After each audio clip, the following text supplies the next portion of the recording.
Live everywhere. Daily Co's Radio on netrootsradio.com presents David Waldron. Kagro in the Morning Show.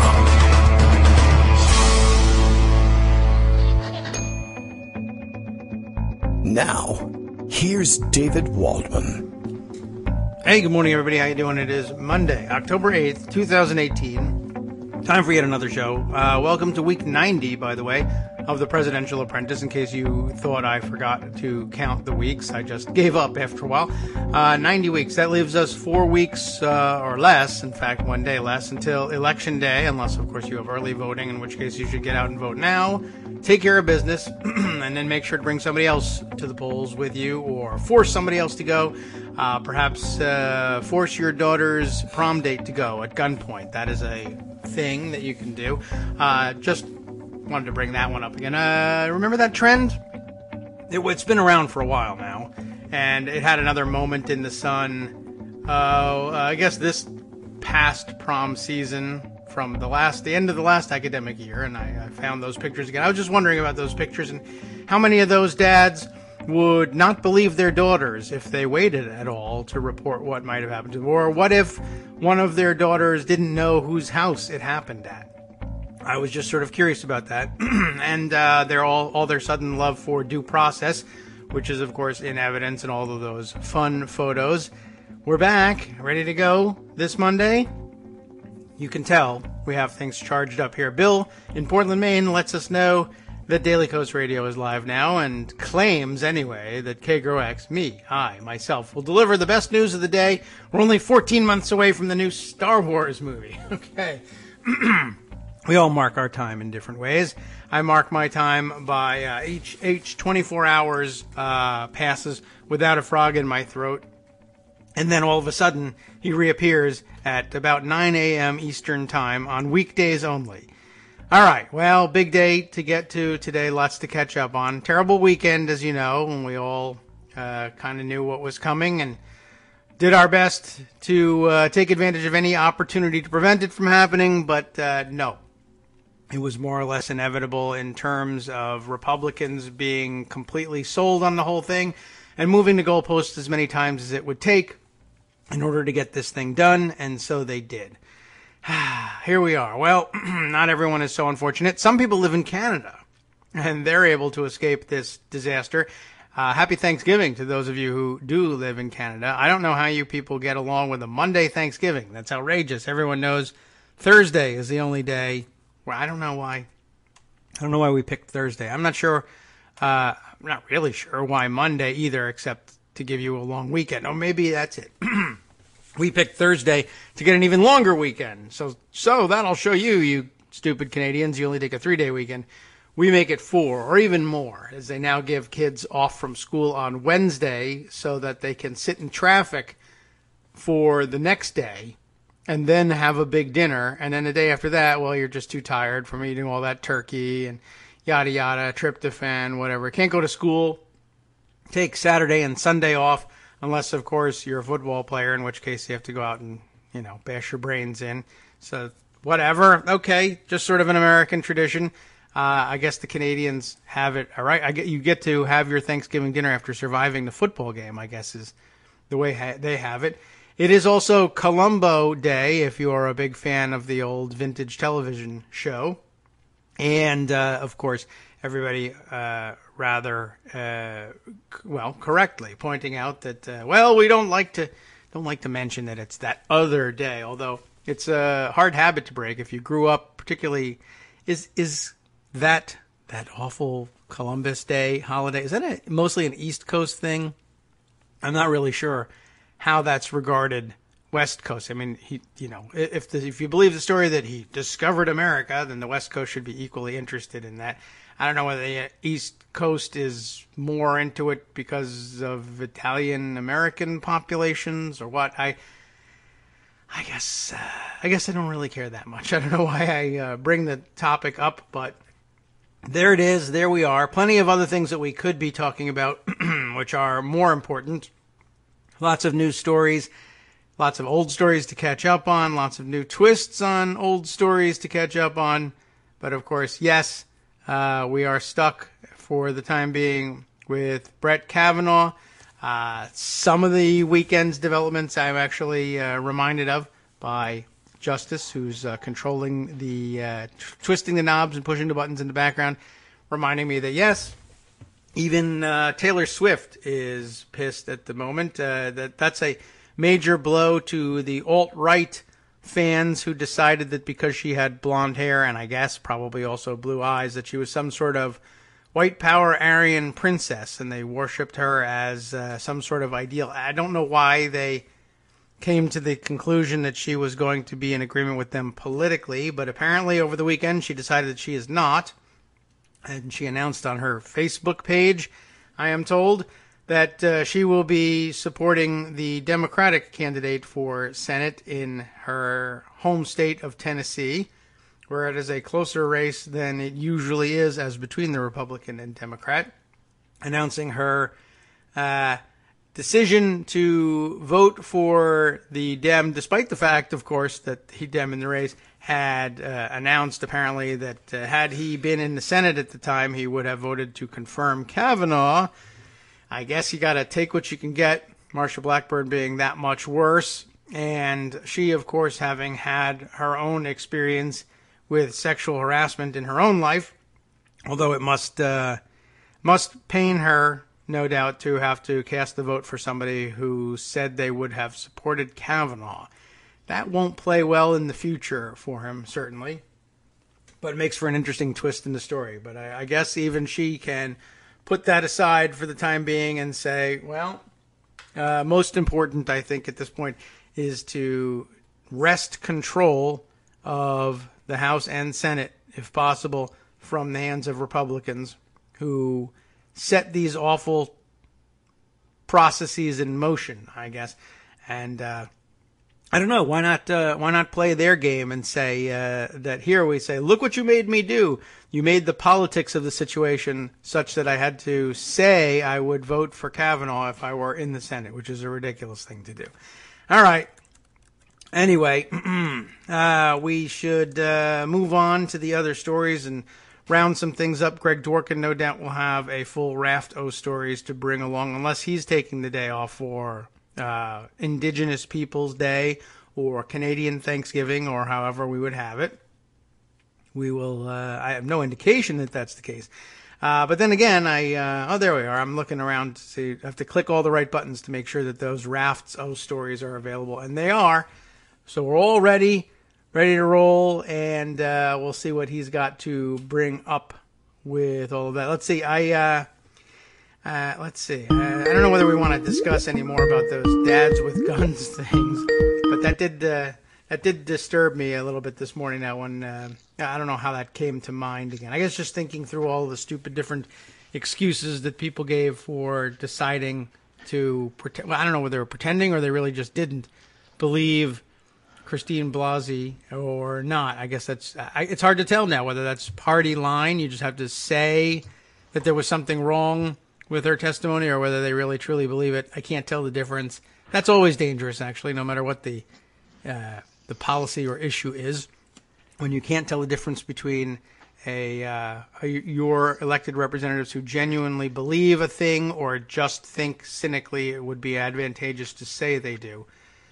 But lots of people discovering we have broken politics now, although also the weekend dominated by people who insisted that, yes, it's very broken, but it's equally both sides to blame for that, and I guess we can't make some of these people shake that. Greg Dworkin is here. You probably know all about that story, Greg. We do. Yeah. And, there are people that are willing to shake things. Mm-hmm. Maybe there's no good place to start or bad place to start, but let's just deal with the never-Trumpers. We have here in Ross' story, conservative commentator Max Boot. Vote straight ticket Democratic Party. The GOP needs to be razed to the ground. Okay. You don't even need to read the article. That's pretty straightforward. Yeah, that makes things simple. We have longtime holdout never-Trumper Tom Nichols writing in The Atlantic, Why I'm Leaving the Republican Party. The Kavanaugh confirmation fight revealed the GOP to be the party of situational ethics and moral relativism in the name of winning at all costs, or as many of the commentators on Daily Kos, when I posted that in the Pundit Roundup, pointed out, he's one of those from Olympus looking down on us mere mortals, explaining how Democrats are bad, but Republicans are worse. And a lot of times what people focus on is the Democrats are bad part. But I think with the election in 29 days, the more important part is Republicans are worse. That's why he's leaving the party. Other people are a lot faster on the draw than him. There's Steve Schmidt, who wrote, Susan Collins, the main moderate, is no more. She has yoked herself to Trump and in doing so has embraced his tactics and methods. It seems highly likely that Maine voters are going to hit the refresh button on their state's senior Senate back in 2020. Collins' speech on the Senate floor was a paean to disingenuousness and incoherence. Like a butterfly emerging from its cocoon, its metamorphosis complete, she emerged fully as a Trump Republican at home and on board with the cruelty, lies, and degradations of this corrupt era. And that's, of course, the problem between not being able to distinguish whether you mean it or whether you're just saying it. It doesn't matter because it's how you vote. Yeah. Right. Well, it's been an act for a long time, I think, and it was useful to Republicans for a long time, and I don't know, she may even have genuinely believed it at the time. They've now made it clear that they actually have no room for that in their party, and she's decided to go along rather than say, I don't know where she would find an example of an independent senator standing Lisa on his Murkowski.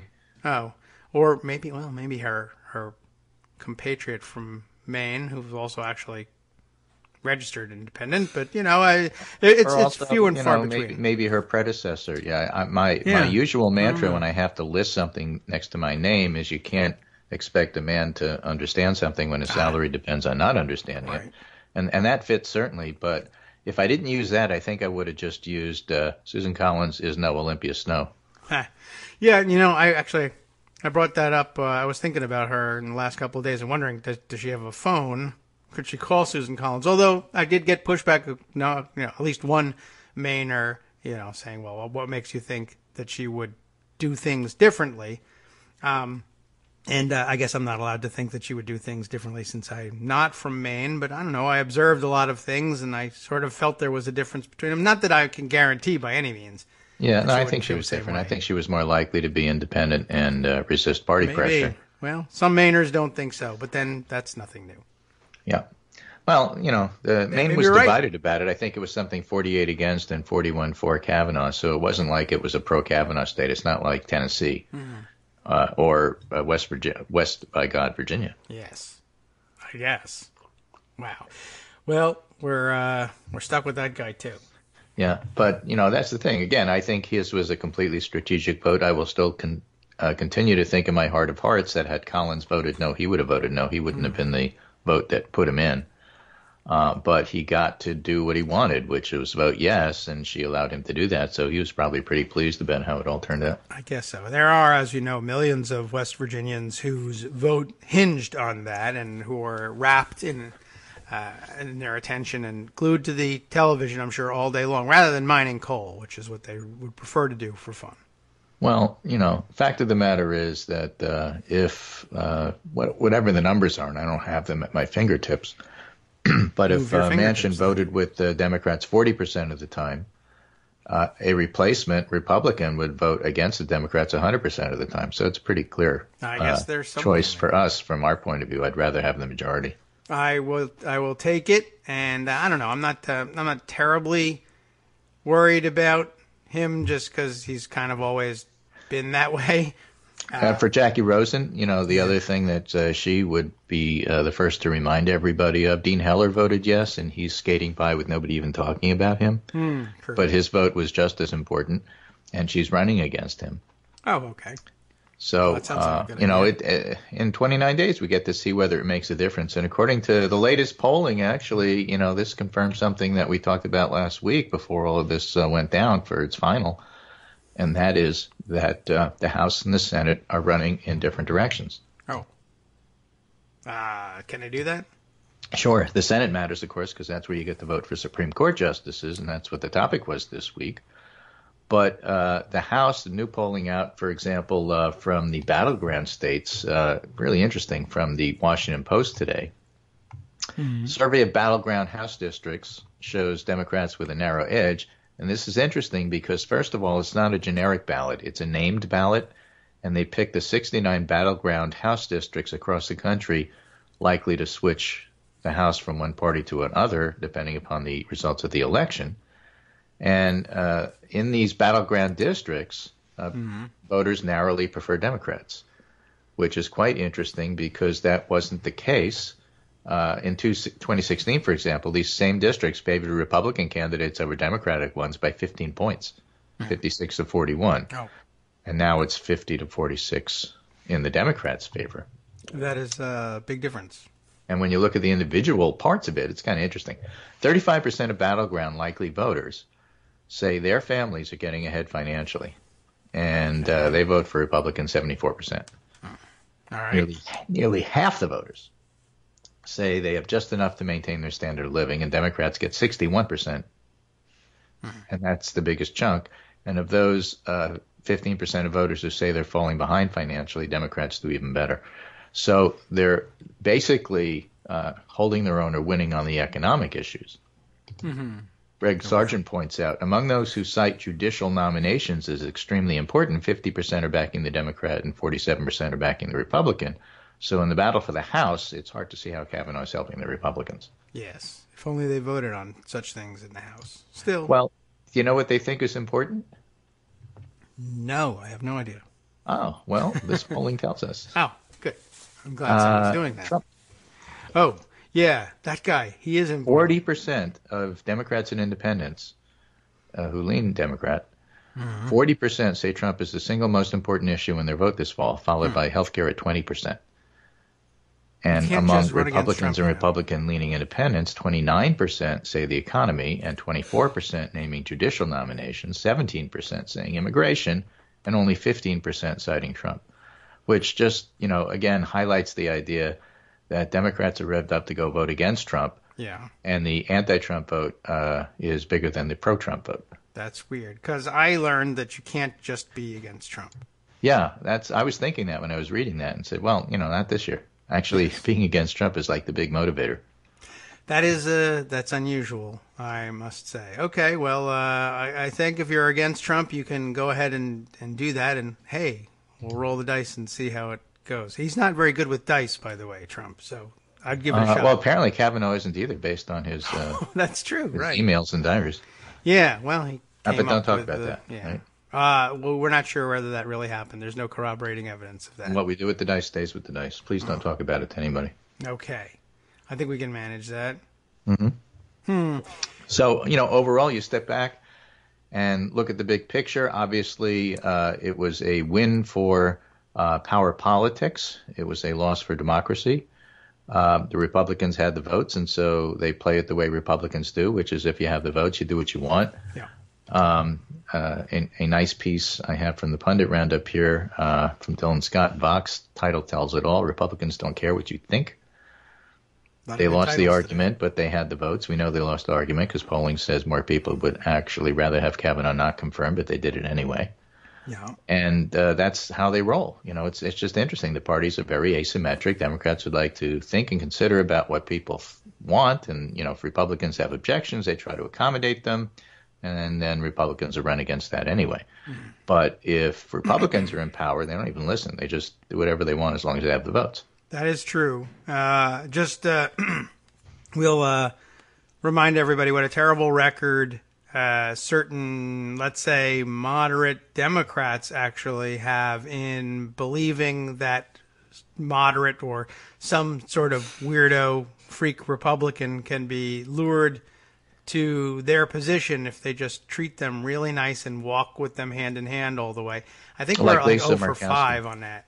I mean, the problem is that there are people that do that. It's just that they aren't in big enough numbers to make a difference sometimes. Well, that's possible. Although, again, even with Murkowski, I don't know. I went into the weekend thinking, well, there's at least Murkowski out there. And then by the end, when she made a big deal of it not making a difference, but I don't understand why bother going out of your way to vote present. What did you do in the big war, Mom? I was present. Oh, but you know why that is. That's just senatorial courtesy for Danes who could stay with his daughter's wedding. Yeah, because it didn't affect the vote, and that's fine. Mm, yeah, well, I think it tells me something about what she was really doing and what she might have done if the chips were down. Well, the big vote was they were going to hang her for this. The closed the vote discussion, the cloture vote on Friday. When she voted no, it was enormous. And the actual vote after it's already been determined that he was going to win, because if she had voted no, then Danes would have flown back and voted yes, and it would have been the same result. Mm-hmm. But, I find that, I don't know if I sometimes I accept the explanation, I guess, on certain votes. It just seems like on this one to say, well, I really think X, but out of courtesy for a guy who I have to sit next to and work with for the next, X number of years. Yeah. I mean, I guess so, but it's like, well, yeah, I have to sit here and work. So why don't you sit here and work? I'm sitting here and working. What are you doing? Oh, well, I have this thing scheduled. I understand. Yeah, I know. Why ruin your day with voting on principle? Okay. I didn't love that move. I understood it. I don't know if I buy it because it's everything she does is like, well, as long as it doesn't matter, I'll do that. I take the whole thing with a big grain of salt with her. I thought she was the only one capable of doing even a no vote on cloture, and that was true. But yeah, I am immediately temper that with, would I count on her in the next one? No, not really. Well, the only way to count on people is to vote Democrats, and even then, you're going to have people like Manchin where you can't totally count on them. And at the same time, if you want to elect people who are really, really good at kamikaze moves that just take them off the board, so to speak, as if it were a chess game, then you'll have no players left. Maybe, or we can force more kamikaze moves on the other side. I don't know. I love what Heidi Heitkamp did. I think that was really totally, on principle. And she may lose, and I'm not saying she should have voted the other way because she still would have lost anyway, but she did the right thing. I think Murkowski did the right thing. I think both of them in their own ways get credit. They have different parties, different pressures. And again, as we talked about last week, the whole thing about the Republicans is they were being told, and they were probably right, they were being told that if you vote against Kavanaugh, we are losing this election. Mm-hmm. Yes. We'll lose the Senate. We'll lose the House even more because our dispirited voters will stay home. You can't do that to us. That is a tremendous amount of pressure for any senator or representative to be under. And I think we have to recognize that, even if it's the wrong position. Yes. Well, I recognize that it is the wrong position. Well, that's good. So I think Collins and Flake should have voted no anyway, but they're cowards and they're weak people, and that's what happens when you elect people there. And by the way, that's normally who you have in those positions. That is true, too.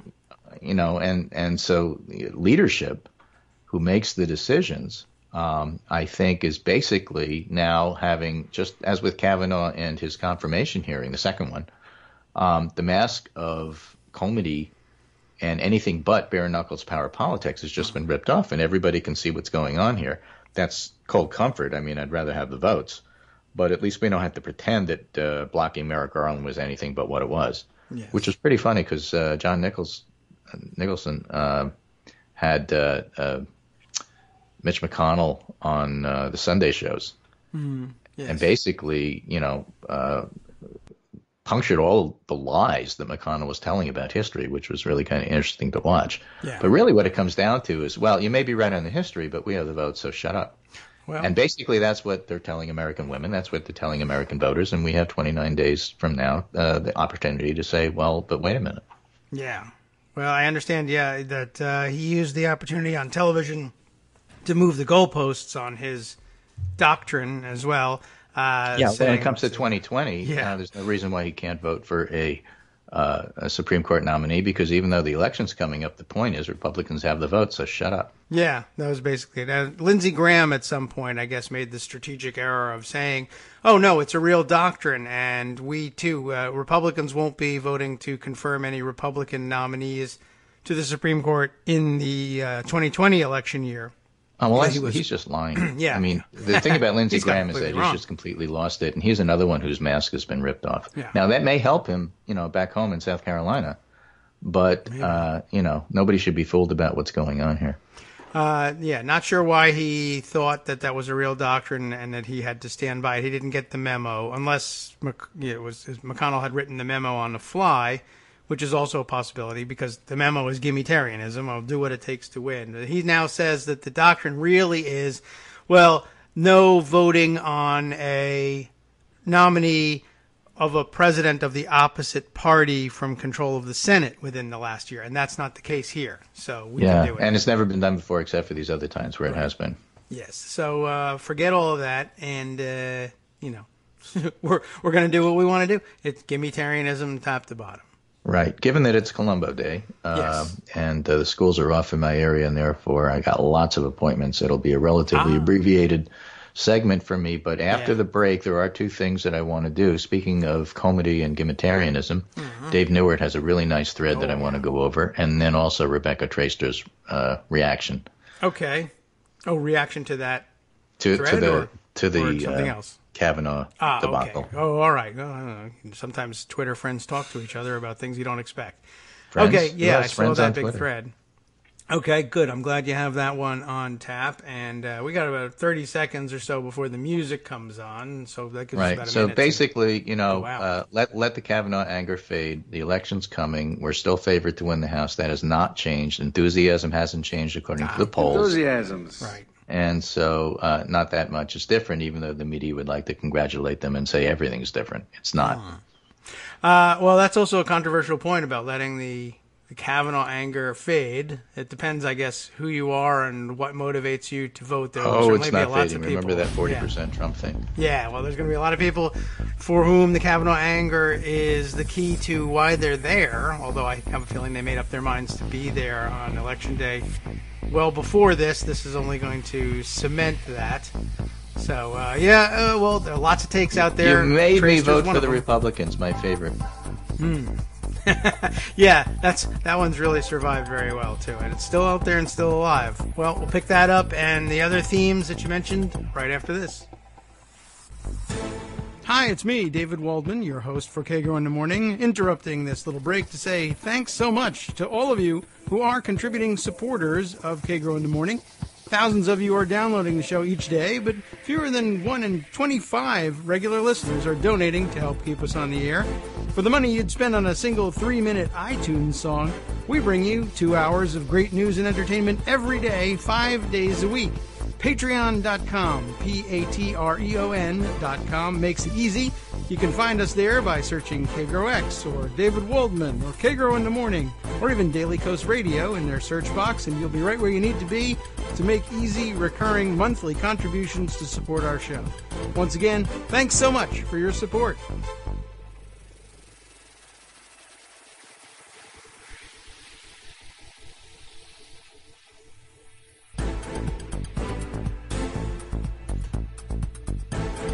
Welcome back to the Kagro in the Morning Show here on Netroots Radio. I'm still here. Greg's still here. I feel like I need a breathe right strip this morning. I'm a little congested. I'm getting winded from the show. Oh. I need really? Oxygen and a breathe right. Not really. Well, that's what happens when Trump puts up all the oxygen in the room. That could be it. It does feel like a low oxygen. And everybody else in America has to put on breathe right strips. Hey, anyway, making sure also that the kids who are at home today are properly hydrated as their fall colds are setting in. So you know all about that. Yeah. The major function of school is to make sure everybody in town is sick with the same thing at the same time. That's why you send them, isn't it? Right, and then you take off for a day and make sure anybody who works at home gets it too. Good reminder that you all need flu shots. Okay. Well, this is just a cold.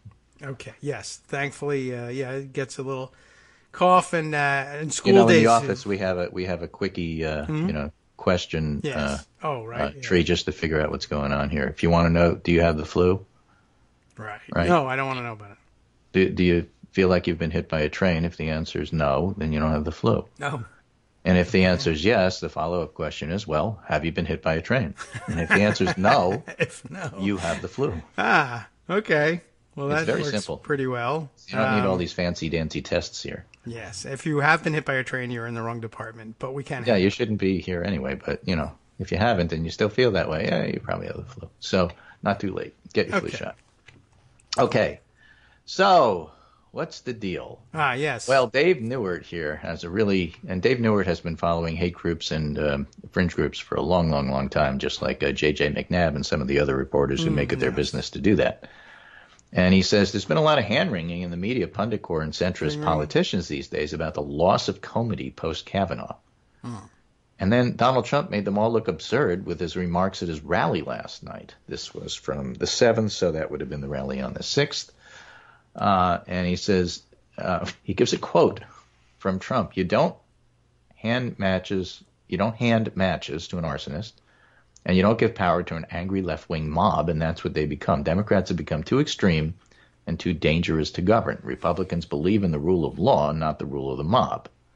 It's a remarkable moment in American politics. The president of the United States just declared an entire political party fundamentally illegitimate, and the media are treating it as just another of Trump's crazy things. Womp womp. Womp womp. I'm almost surprised that after the remark about the rule of the mob, Trump didn't then lead his crowd in a chant of lock her up. That's how brazen they've become. And again, lock her up isn't Hillary anymore. It's like women. Yes, or you. And men who support women. Yeah. But this is the state we're in now. One side of the political aisle, and only one, appears intent on provoking a violent civil war in America, and it's the party currently in power. They like to claim the left is planning to provoke a civil war. You can find Tucker Carlson in the what I call it, the White Power Hour. But no one on the left actually talks about it or even thinks about it much. There's no left-wing pundits talking about civil war, but you can find dozens of right-wing pundits doing so. Of course, they like the Civil War. They just didn't like the way it ended. Yes. They pay lip service to denying that they hope for it, but their constant obsessing and chatter about it tells us otherwise. And, of course, he mentions people like InfoWars, Tucker Carlson, Rush Limbaugh, gives examples of the Oath Keepers.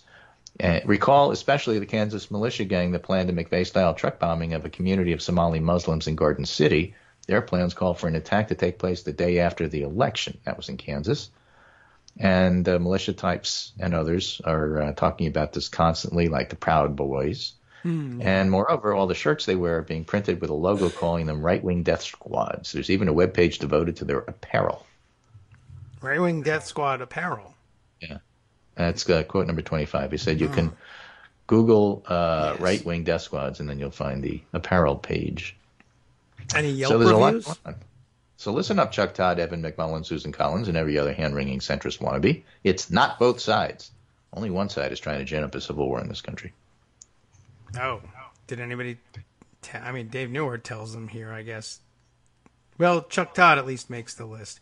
Yeah, another weekend of the same from Chuck Todd, though. You didn't get the memo from Dave yet. Well, that's a given. You know, he's going to defer to whoever's in power, and that's just the way it is.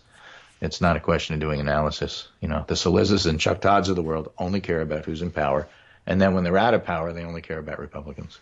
So it's both sides. Yes. Oh, okay. Well, yeah, that was a rather remarkable thread, and if you haven't seen the T-shirts, I guess, find me an equivalent on the left if you think it's both sides, I guess. Let's just say it's a lot of black helicopter stuff. Yes. Literally black helicopters. Right.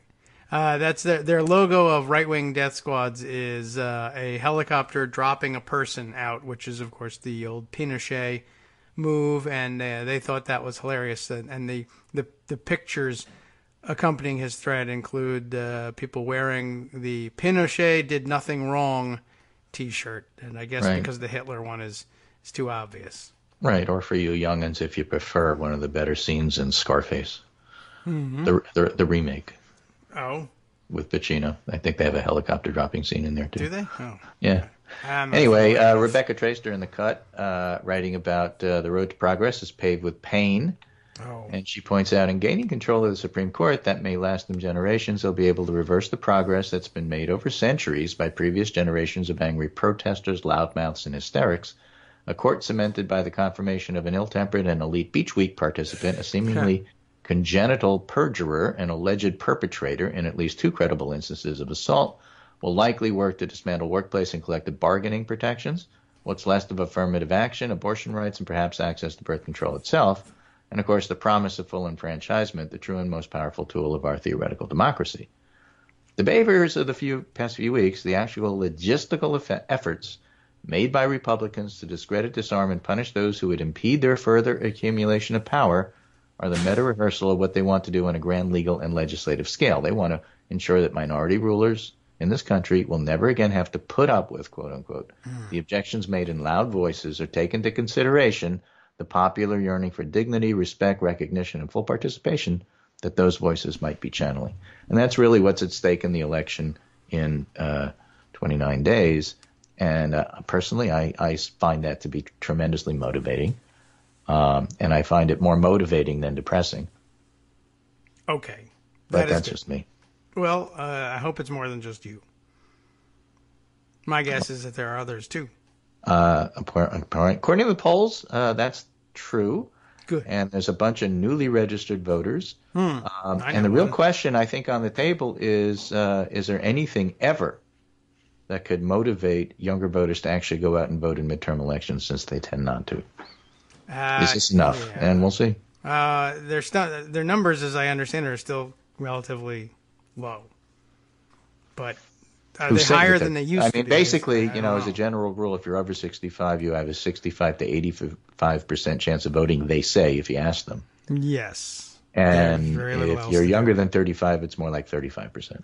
Yeah, the more you have to do, and the more mobile you are, I guess. And also, by the way, I noticed there's not a lot of voting polling places in, I guess, I don't know, places where they hang out, as opposed to senior centers have plenty of polling places. Well, there's going to be barriers. Good reason. There's going to be barriers, but you got to overcome them and go ahead and vote. Yeah. Well, I think that's one of the better ideas. And you got to be the one to say, no, you can't.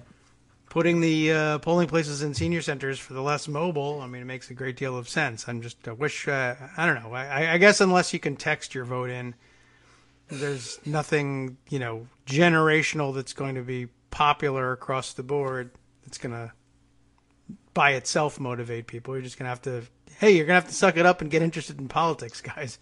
Yeah, nonetheless, change happens. On the same day, Rebecca Traister writes, on the same day that we learned that Brett Kavanaugh would be confirmed to the Supreme Court, Chicago police officer Jason Van Dyke was found guilty of second-degree murder for the death of Laquan McDonald. The 17-year-old boy shot 16 times in 2014 as he was walking away from police officers. And it's historic. It's the first Chicago police officer convicted of murder in more than 50 years.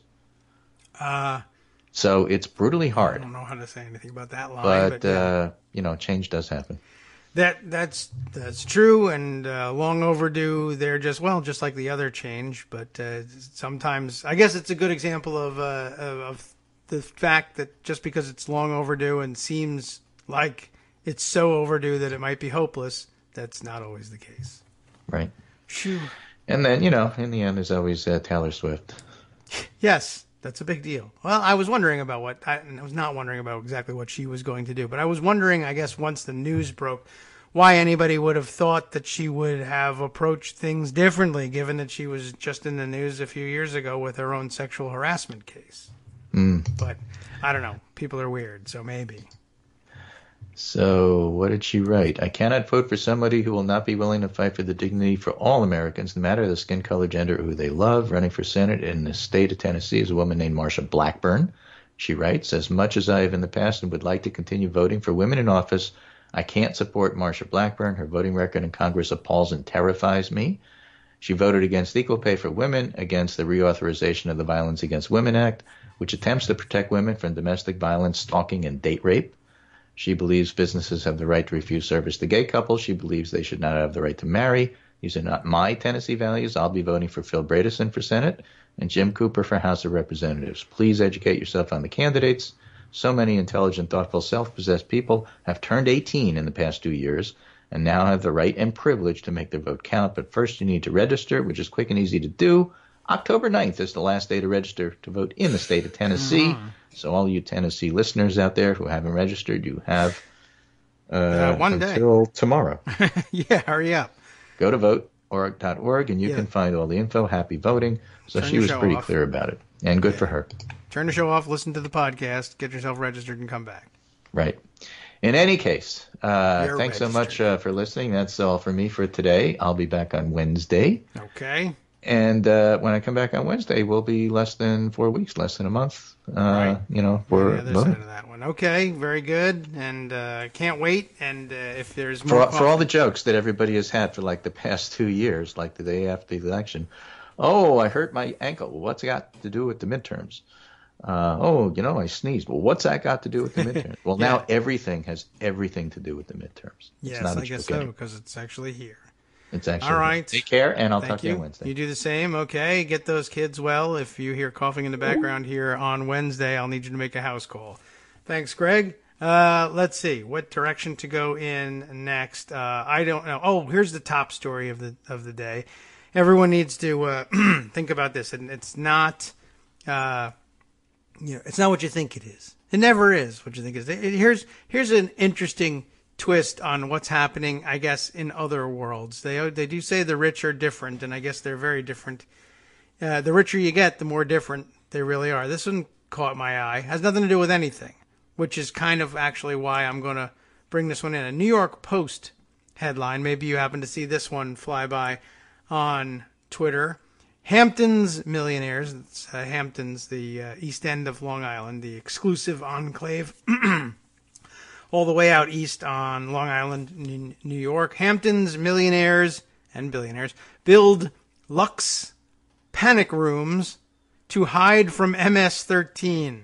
Yes, that did not, I don't think, I meant to ask Greg where MS-13 came in on the polling. Surely it's in the top 5 concerns of voters across the country, as it is in the richest and most exclusive zones in posh Long Island. They are besieged by gang warfare out there. Can you believe it? There is, we are told by Chris Cameron, who wrote this piece for the New York Post, there is a specter haunting the Hamptons. I don't know if you knew about this. It's one that's turning some of the priciest properties in the country into fortresses equipped with bulletproof glass, weaponry, and panic rooms. Then this was a great thing that also caught my eye. The whole story was kind of hilarious, slash sad, slash, horrific that so many resources could be put into something so ridiculous. But here's one of the interesting spots here. I sleep with a gun underneath my pillow, says one of the rich denizens of the East End of Long Island. I think that's interesting all by itself. And this is where it sort of takes off into farce. So what kind of gun would a billionaire sleep with under their pillow? Lots of people do that, and it's a terrible idea, by the way, and it causes a lot of problems. And yes, my gun fail collections are full of people who have accidentally shot themselves and others with guns underneath their pillow. It's exactly the way you would think. Now, if you're a stomach sleeper, you could see how this happens. Do you suppose that we're talking about back sleepers who just think, well, why would I accidentally fire my gun in the middle of the night? It's under my pillow, and I never turn the other way, but other people do, and it causes a lot of problems. Now, if you're a billionaire and you're going to put a gun underneath your pillow and you're going to talk to the press about it, you're going to say, I think, what this guy said. He sleeps with a gun underneath his pillow, a Walther PPK. Of course. And in case you missed the reference, he actually goes ahead and says in the quote, the same one James Bond carried, said John Castimitadis is my best guess at his last name here, owner of Red Apple Group, if you know what that is. I don't. And Gristedes Foods. It's Gristedes, if you want to, I guess, boycott Gristedes Foods. I don't know anything about them.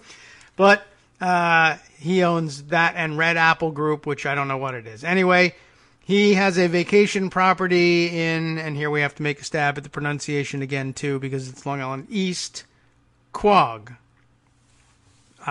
Is Quogue. And I think that's approximately right, but I forget now how it's actually pronounced. My wife from Long Island let me know, and I didn't really take notes on it because I wasn't 100% positive I was going to come back to this story. But anyway, he owns a vacation there, and I guess he sleeps on vacation with a gun under his pillow because he relaxes so much while he's on vacation. It's a terrific thing to do. And he goes on, this is the fun part here, to say that his wife, Margot, prefers a shotgun, which is a big thing to keep under your pillow, honestly. But okay, she has a preference for a shotgun, although once she thought she heard something. Guess what? Yeah, got the shotgun out and shot through the door, which is okay because the door wasn't alive. I mean, it might have been a tree once, but that's not the point. We're not here to take up plant rights. But she shot through the door, and like I said, it's serious. Gun fail is a serious thing, though sometimes it is, relatively speaking, entertaining. Ultra-low density housing zoning gun fail, I think, is one of the better kinds because it's so infrequent, especially with a shotgun, that you will injure or kill a neighbor with it. It's in higher densities, higher housing densities where there's a real problem. Although shooting through the door by accident is always a bad thing to do. But just a reminder that these people, chiefly, I think sometimes, and it's not always the case, and I'm sure sometimes it's warranted, but it seems to me like panic rooms are all about inducing panic as opposed to alleviating panic, which is a weird and sad thing. But it's a great industry, apparently, and you can sell rich people anything. And I guess I don't begrudge the or not as rich people selling rich people panic rooms, even if they don't need them. And I worry a little bit about selling them too many guns. That seems like a problem. But so far, it's just a door. Anyway, there's some explanation for the sales skyrocketing as well. And it's not necessarily just legitimate reasons to panic. Some of it is exactly what you would think rich people are really up to in all of this.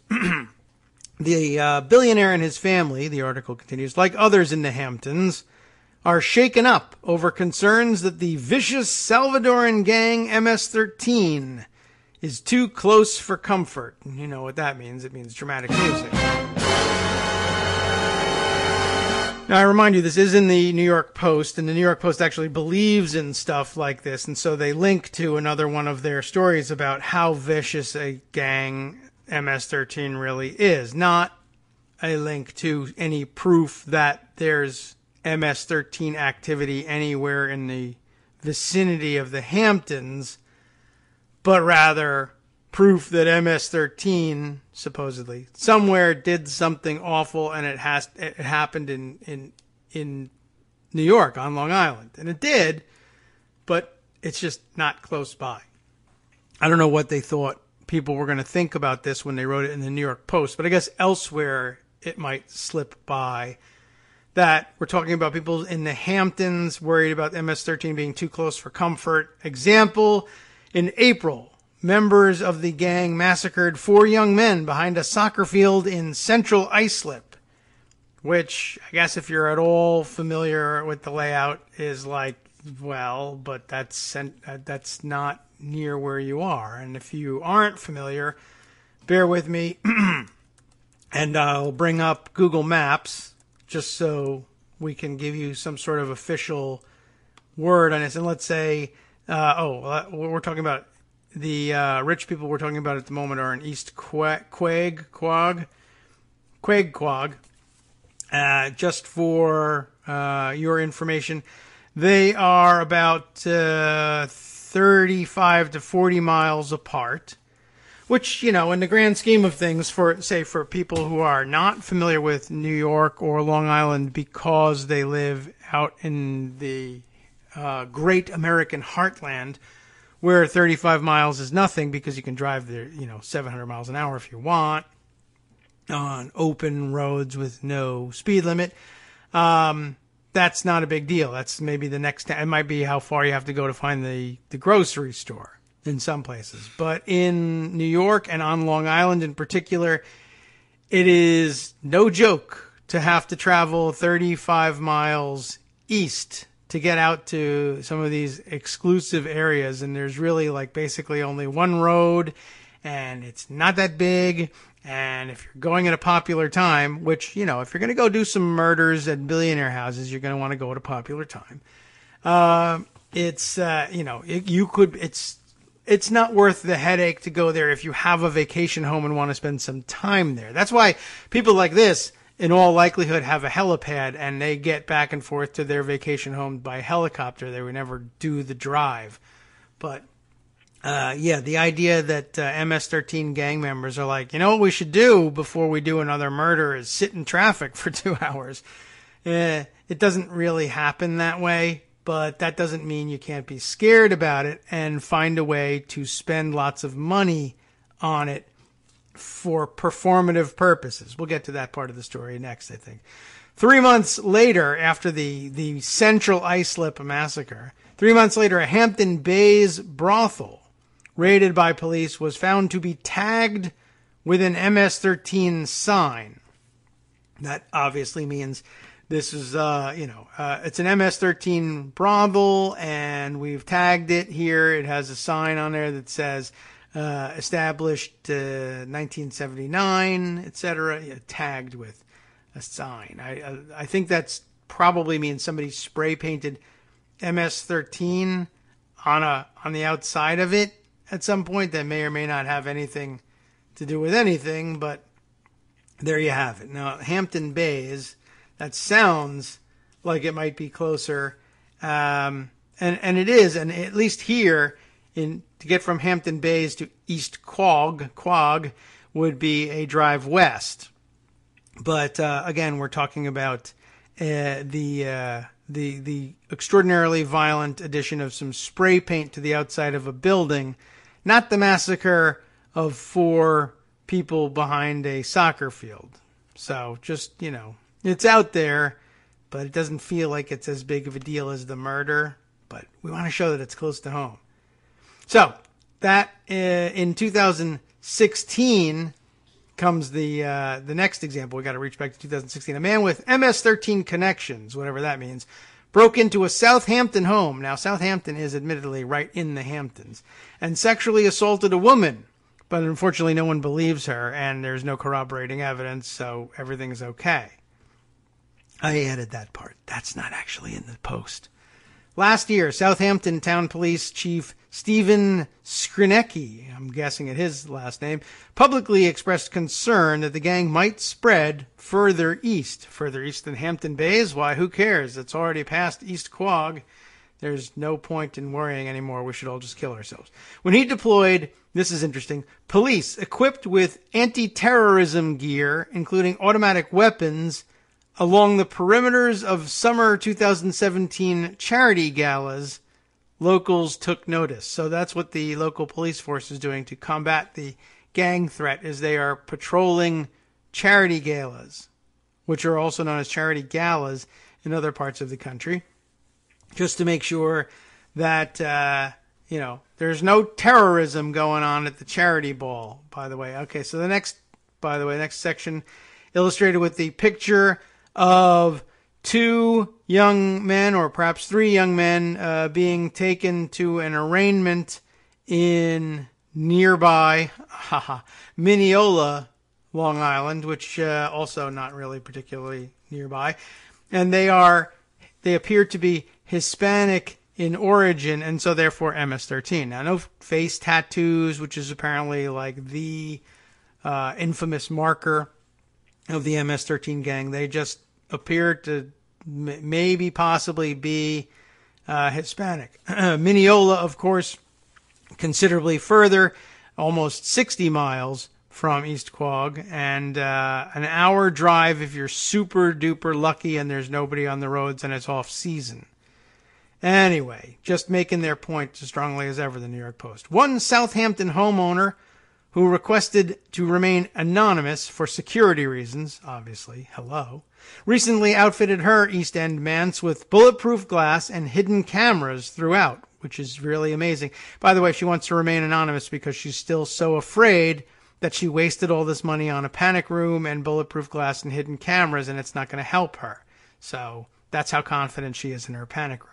MS-13 is in Suffolk County, she said. What's an hour car ride? They are near. Well, it's an hour car ride. An hour car ride is finding, not only riding an hour, but finding you after this entire hour. I don't know. And nobody's going to make an hour car ride. Let's go do some crimes, but let's not do it locally. Let's sit in traffic. Again, it's just All right, whatever. She's not alone in her concern, which means it's real. The home security business is very event and news driven. That's probably true, says Gary Blum, president of Armored Entry, which is really about preventing entry, but okay. They're a company that installs bulletproof, super secure windows and doors. We get business when there is a tremendous amount of fear being generated. And so, of course, they help generate that fear. Blum's products aren't cheap, starting at $6,000 for a single window that you can beat with a sledgehammer without making a dent. That's not usually what I want to do with my windows, but okay, I'm sure it's worth the price. The high price, though, may actually be a selling point, and now we really get to the heart of what's going on out in the Hamptons. The big thing with homeowners in the Hamptons is that if somebody has it, they all want it. That's what Chris Coban says. He's a Long Island contractor who installs panic rooms in the area's mansions. His company, Covert Interiors, which is a slightly better name, a little bit more relevant, charges between $25,000 and $200,000 for a standard space. High-tech add-ons, such as fingerprint recognition, cost extra. Like you can only get in with a fingerprint thing. That's interesting, too. I'd love to know who has the fingerprint recognition on their panic room, but also says, I'm not going to put that on my gun locks because it takes too long. There is a wow factor, he said. They like to brag about it. Now that is starting to make some sense. I'm sure the Mercers have got one in their place out on East End of Long Island too. So that I think goes much further to explain things even than any real worry, if there is such a thing, about MS-13. Herman Weisberg, managing director of the personal security firm Sage Intelligence Group, that sounds nondescript, said many of his clients look at their panic rooms like amenity spaces, doubling as home theaters, wine cellars, or even gun vaults where weapons can be safely displayed, which is, of course, not really much of a vault, but it's a great idea. And there's a picture illustrating that concept along with the piece, and they have some nice wooden paneling and some rustic, like copper lantern motif and a leather couch and a nice glass table here. And the wooden paneled walls are lined with shotguns and assault weapons, meant to show that you're here to relax and have a good time and have a vacation. It's really rather extraordinary.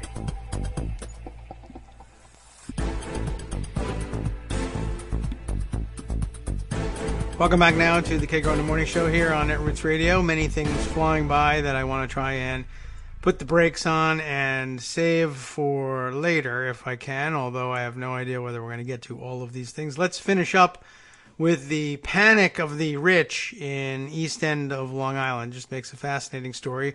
Although, like I said, it is as much about keeping up with the, the Mercers as about anything else. And you have a panic room? I better get a panic room. Now I'm panicked that I don't have a panic room.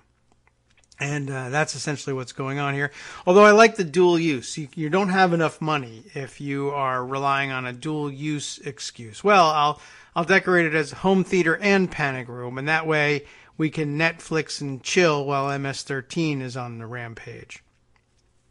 People used to open up their garages and show off their Lamborghinis, Weisberg said. That's Herman Weisberg. Remember, he's the one from Sage Intelligence Group. They used to show off their Lamborghinis. Now they take guests to the wine bar in their safe rooms. Castamitadis, the original rich guy in this story who likes to sleep with a gun under his pillow, for now, who in addition to worrying about MS-13, has also had his home broken into, and that's exactly the same thing, is installing infrared sensors at his place, but that's nothing compared to the security measures that Al Corby, that's a guy, I guess, by the name of Alan or Alexander Corby, not the well-known Long Island terrorist group, Al Corby, president of SAFE, or Strategically Armored and Fortified Environments.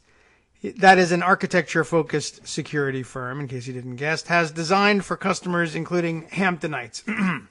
That is to say that it's nothing compared to some of the places this guy has designed. Here's this one. Get this? Do you have enough money there, sir? I finished a system for $100 million. That sounds like I'm kidding, and I need $100 million. But no, that's actually what somebody paid for a luxurious panic room in their house. This, on the West Coast, though, not here on the East Coast or in Long Island, but it's a nationwide panic. Everybody's worried about an MS-13. Now, that sounds like a lot. He says, sounds like a lot, but he's going to give you the but for this one. But there is nothing I know of, human or man-made, that could possibly harm this family for 3 generations, including global thermonuclear holocaust. I'm sorry, I threw in the thermo on that one just because it's West Coast. And, in war games, they like to call it thermonuclear war. Global nuclear holocaust cannot harm that. For 3 generations, they're going to be fine. Also, a pandemic or a second ice age. Plus, he added, it's like a Ritz-Carlton underground. And I guess the idea is you would live in luxury there for 3 generations and emerge after the second ice age, which is usually considerably longer than 3 generations. Global nuclear holocaust, etc., pandemic, whatever. They're going to live. For what reason? I don't know. I don't know who's going to Uber them around. I don't know who's going to deliver ice cream or, Mexican food or what have you to these folks, but they're bound and determined to live and make it past the catastrophe so that they can release the, their next contracted film, I guess, is probably where this money is coming from, and not disappoint their fans who are all dead.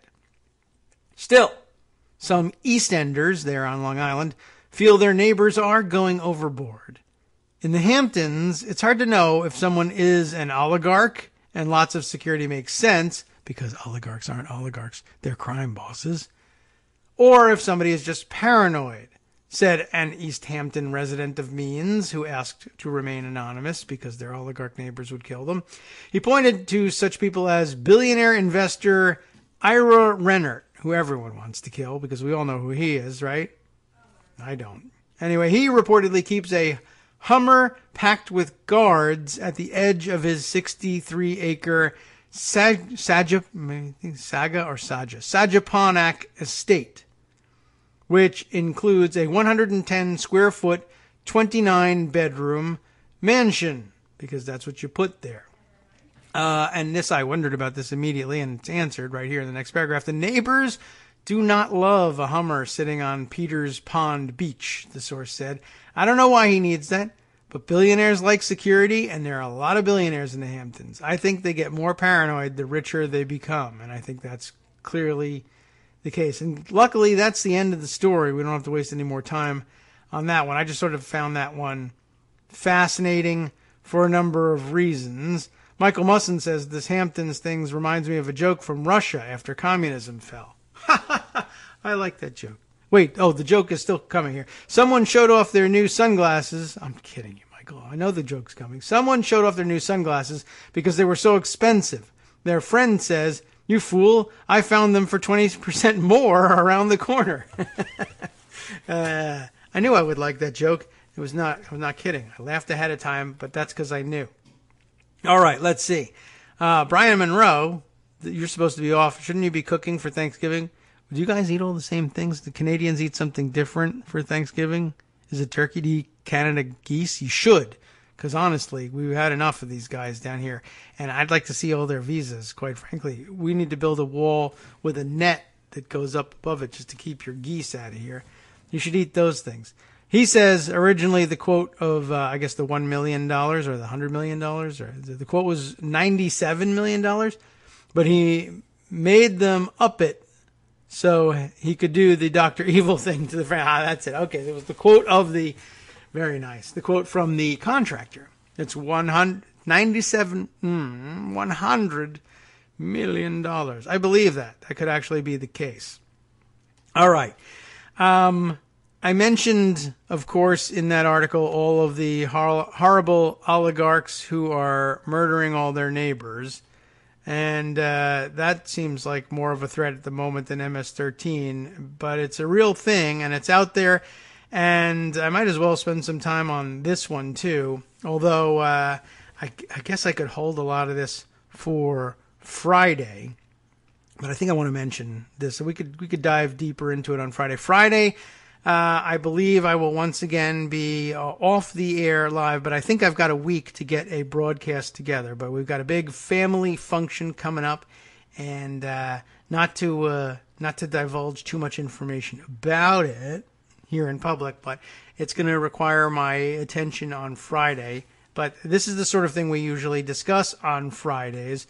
But I want to bring it up because, A, it's important, and B, a lot of you have brought it up as well. Rebecca Roman's the latest one to do so, bringing us this one. Have you looked at this story, followed this story about our friends in Saudi Arabia? It looks like MBS, Mohammed bin Salman's rep as a reformer, has been tarnished.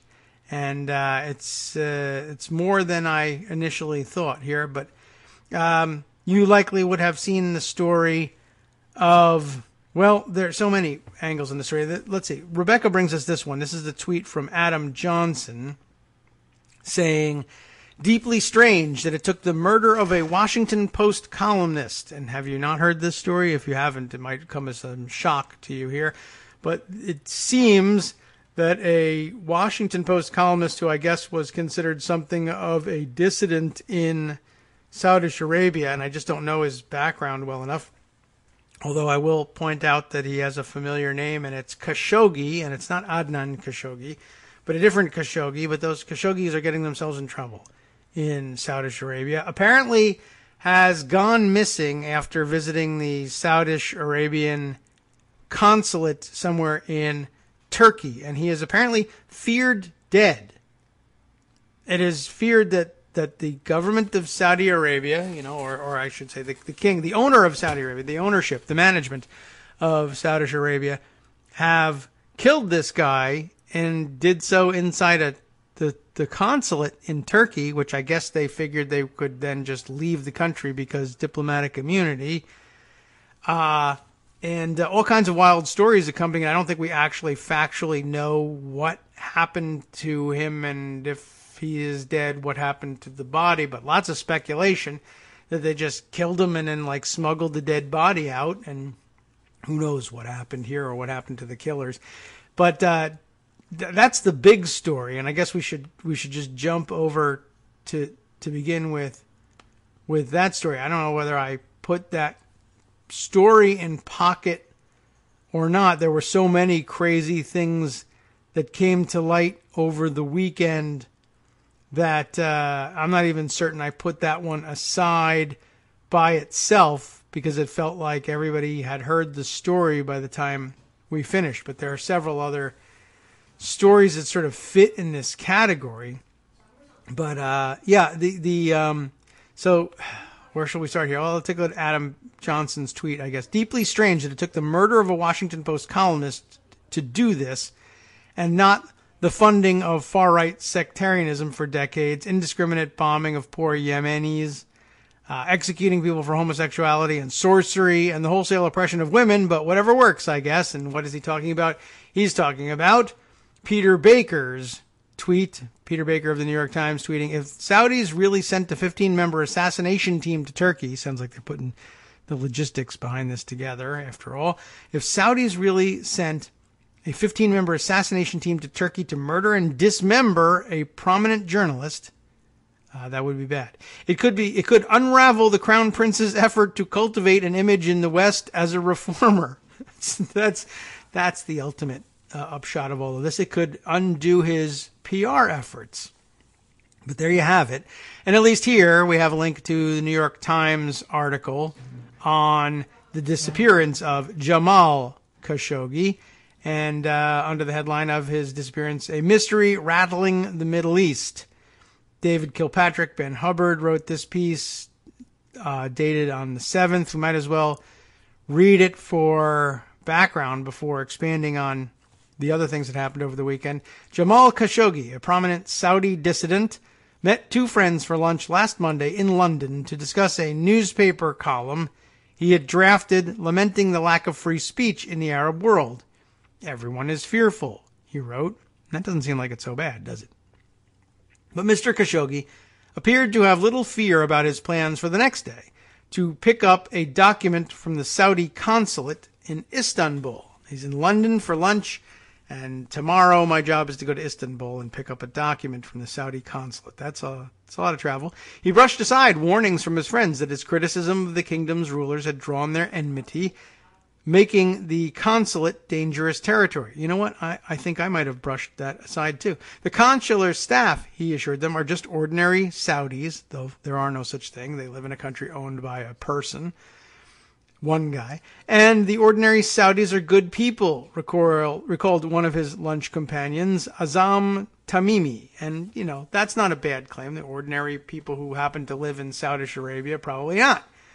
On the other hand, that doesn't matter because Saudi Arabia is owned by Mr. Saud, and if he wants to kill you in his compound known as Saudi Arabia, or the territory that, because they claim to be a country, we allow them to operate with impunity, like consulates and embassies, then, well, I guess anything can happen there. On Tuesday afternoon, Mr. Khashoggi entered the consulate, and he has not been seen since. Turkish investigators say that a team of 15 Saudi agents killed him inside the consulate. Several officials told the New York Times and other news organizations he was killed, and his body was dismembered. Turan Kishlaki, or Kislachki, I guess, is perhaps how we might pronounce that, the head of Turkish Arab Media Association. That would be the Turkish Arab Media Association, though it doesn't say that in the article. And officials had told him this story. This is rather amazing. What's the link here? I guess to another New York Times story here. Just kind of curious what the headline is on that one. Turkey believes prominent Saudi critic was killed in Saudi consulate in Istanbul. Well, that basically lays it out for you. By the way, did they have to go with 15? Wasn't 15 the number of the September 11th hijackers that were Saudi citizens, Saudish Arabians? And why does it take 15?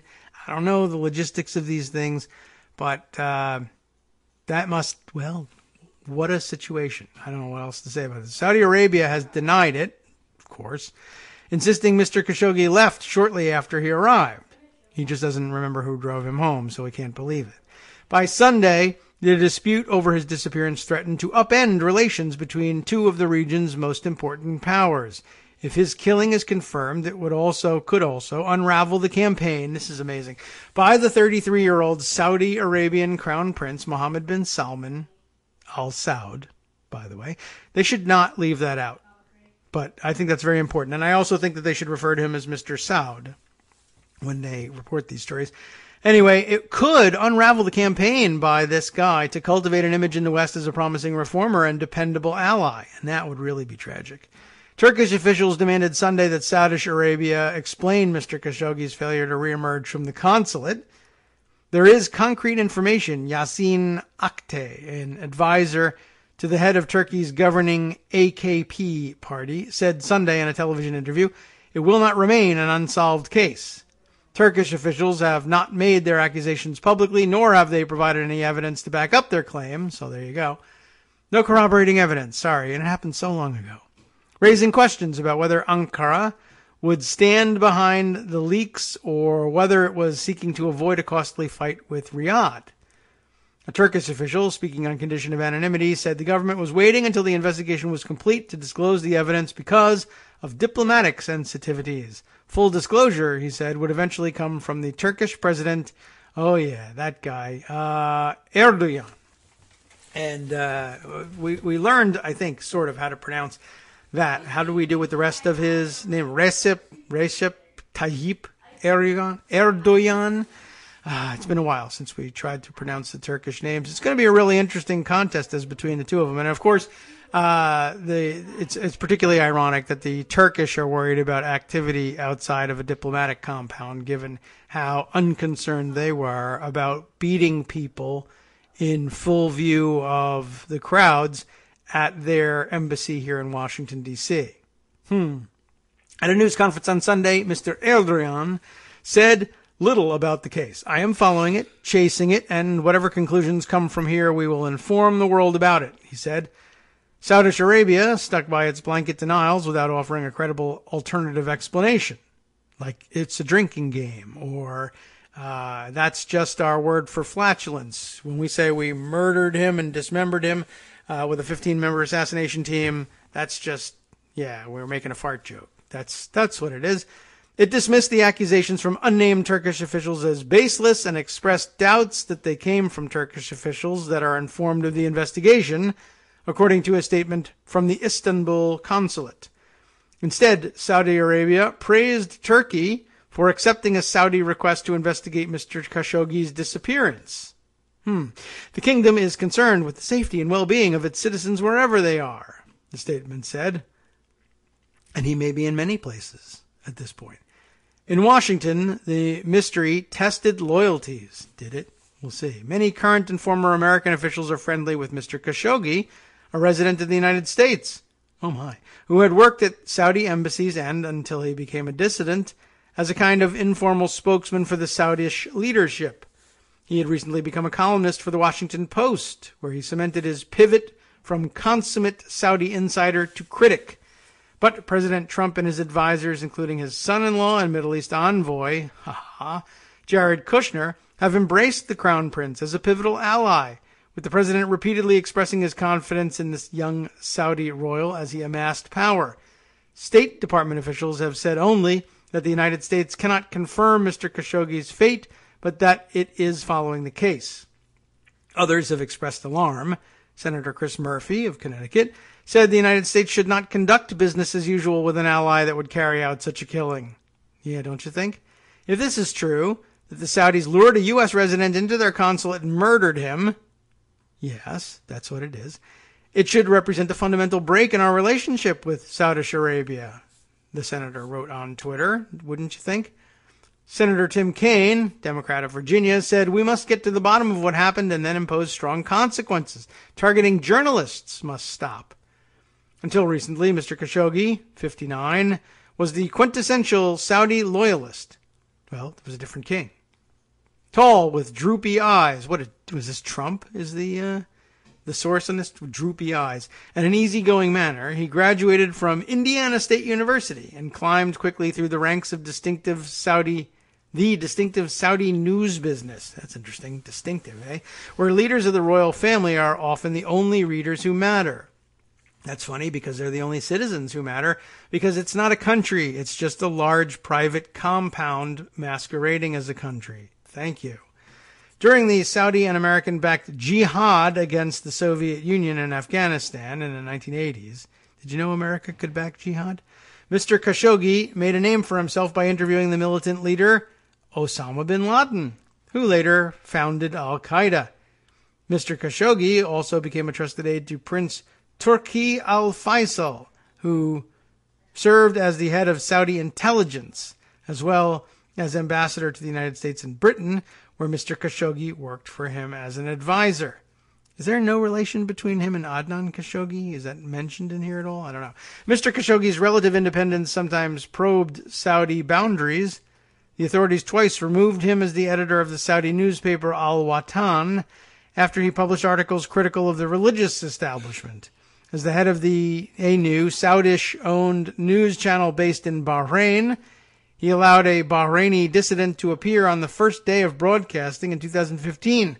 The channel was yanked off the air the next day, one day of broadcasting, for, quote, technical and administrative reasons.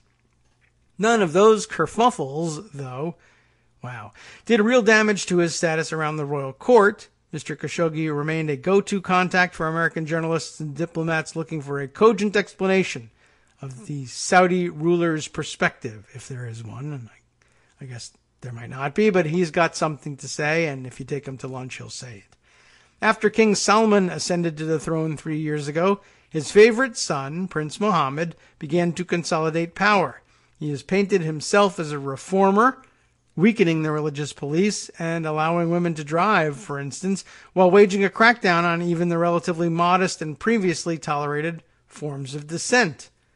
I'll do the dissenting for you, thanks very much. Mr. Khashoggi fled the kingdom for Washington, where he styled himself as the loyal opposition, supportive of the monarchy but critical of policies like its war in Yemen. Easy to do, right? The right thing, as a matter of fact. Or intolerance of the Muslim Brotherhood. And it's really no small thing at all, of course, to be a Saudi Arabian and speak out against the war in Yemen. I have left my home, my family, and my job, and I am raising my voice, he wrote in an op-ed in the Post. To do otherwise would betray those who languish in prison. He added, we Saudis deserve better, like a name of your own. You don't have to be naming yourself after your king. The Saudi authorities quietly tried to co-opt him, promising him positions at home while viciously attacking him online as a foreign-backed agent. Wow, that never happens. Some of his relatives were banned from leaving the kingdom. His exile led to divorce. That ultimately is what led him to the consulate in Istanbul. Mr. Khashoggi, whose family has Turkish roots, planned to marry a woman there, a graduate student focusing on Persian Gulf politics. Yowza. I don't even want to dive too far into that. He had bought an apartment and intended to move. A small wedding was scheduled, but Turkish law required a document from the Saudi consulate to certify his divorce. He visited the consulate the week before the wedding and found the staff friendly. They were surprised and said, yes, we will do it for you, but there is no time. And they agreed he will come back on Tuesday. His friend, Mr. Tamimi, recalled. His fiancée, Hatice Cengiz, maybe Sengiz or, I don't know, CH sounding, Hatice, I remember that one from the TV show, Hatice Cengiz. Thought it was a mistake to set a meeting in advance. Mr. Khashoggi told her not to worry. Well, so much for that. He said they would not dare attempt anything within Turkey's borders, she said.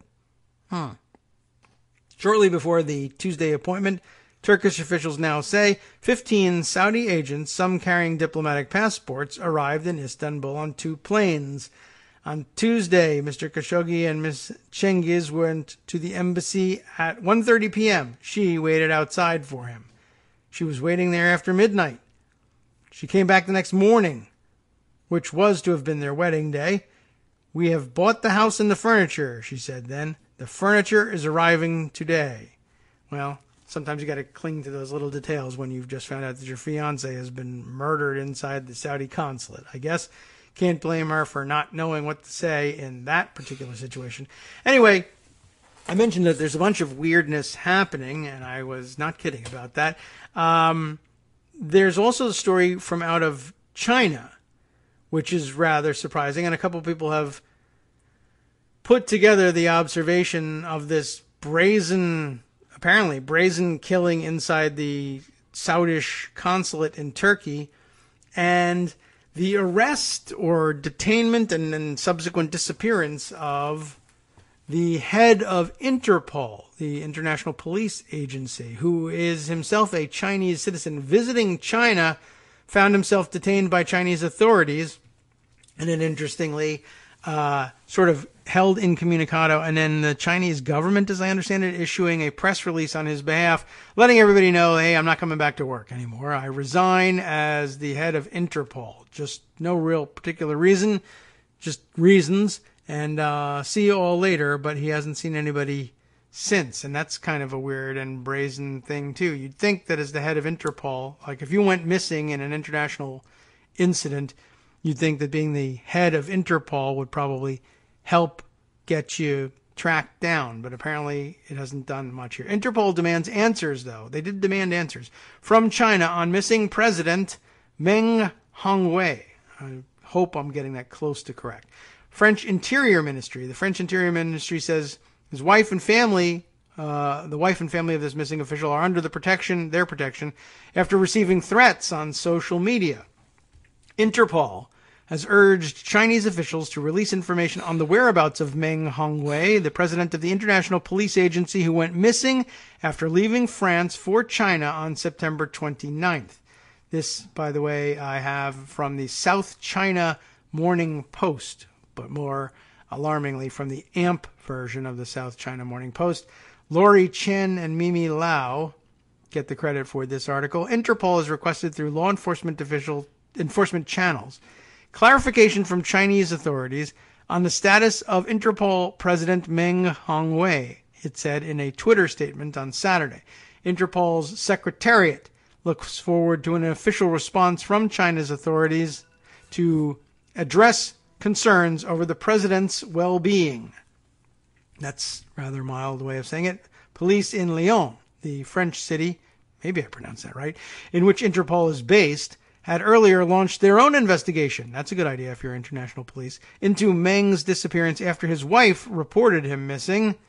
French Interior Ministry, meanwhile, said it was concerned about unspecified threats received by Meng's wife, and she and her family have been placed under police protection following the worrying disappearance. It said France is puzzled about the situation of Interpol's president and concerned about the threats made to his wife, the ministry said. The South China Morning Post reported on Friday that Meng, who was the first Chinese head of Interpol, was apprehended on his arrival in China last week and is now under investigation.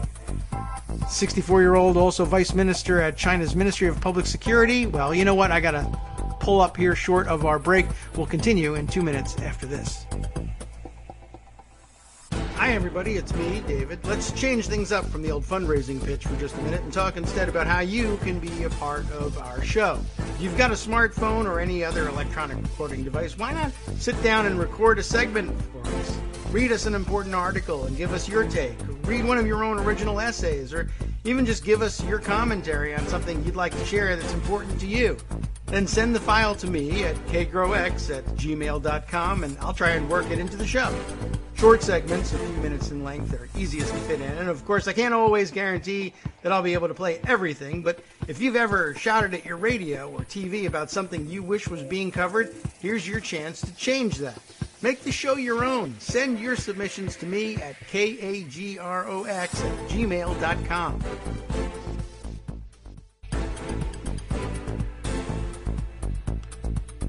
Welcome back now to the Kagro in the Morning Show here on Roots Radio. Let's finish up. There was literally like 2 sentences left in this South China Morning Post story. The 64-year-old, we're talking about the president of Interpol, who disappeared at the end of September. 64-year-old, also vice minister at China's Ministry of Public Security, was taken away, quote unquote, taken away for questioning by discipline authorities as soon as he landed in China last week, a source said.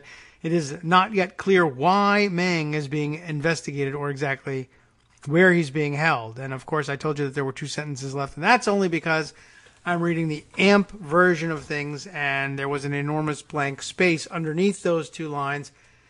It, of course, turns out that if you scroll down for about 5-6 minutes, there's more to the story. So let's get as much as we can out of this, because this is something I know nothing about. China has so far remained tight-lipped on the incident. They do sometimes do that. Neither the Public Security Ministry nor the Foreign Ministry responded to the Post's, that is the South China Morning Post's, requests for comment on Friday, and as of Saturday evening, pardon me, actually had to take a time out there for a quick sneeze. That's not a normal, it's not normal, I'm telling you. All things have gone crazy today. All right, yes, so he, no response to the South China Morning Post's request for comment on Friday, and as of Saturday evening, there had been no mention of Meng in state media. I'll tell you what, though, that little brief pause for a sneeze has cleared out the congestion that was bothering me, so that's good news.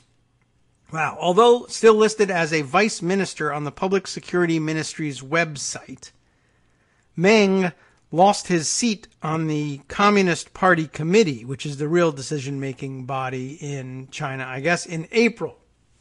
That's really interesting. So he held dual positions as president of Interpol and vice minister of public security in China. But, yeah, once you lose your seat on the Chinese Communist Party Committee, I guess you're in real trouble. So he lost that in April. According to his own page on the site, Meng's last official engagement was on August 23rd, when he met Lai Cheng-han, a second permanent secretary of Singapore.